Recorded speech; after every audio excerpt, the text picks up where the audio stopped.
তো গাইস আজকে আসছিলাম হচ্ছে নাওজুর বাঙ্গা ব্রিজ যেটাকে বলে।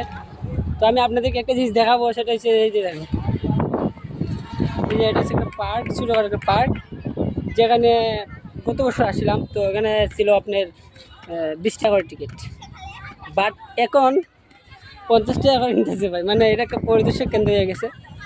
তারপরেও হচ্ছে ভিতরে তো যাইমু ভাই, ভিতরে মনে হয় খালি মাইয়া মানুষ, এই লে ভাই মেয়ে সমস্যা। ছেলে নাই, আপনাদেরকে দেখাই দিচ্ছি, দেখেন দেখা থাকি না, তারপর আমি দেখাই দিচ্ছি খালি মায়া মানুষ। আমার এখানে নদীর মতো ভাই, তারপরে মনে হচ্ছে 50 টাকার টিকিট, তাও মারলাম।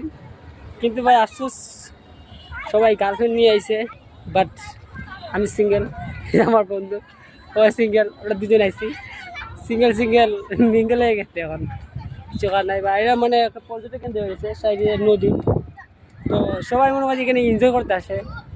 সারাদিন অফিস টাইম করার পরে যে এখন মানে অবসর সময় পাই, এই জায়গার মধ্যে আসে, ভালো বাতাস, মানে ঠান্ডা বাতাস পাওয়া যায়। তো সবাই এনজয় করবেন, সারাদিন খালি ঘোরাফেরা করেন, তাহলে ইনশাল্লাহ মানে শরীরে মন ফ্রেশ থাকে। ধন্যবাদ সবাইকে, আসসালামু আলাইকুম। আর এইরকম ভিডিও পেতে অবশ্যই চ্যানেলটি সাবস্ক্রাইব করবেন। ধন্যবাদ সবাইকে।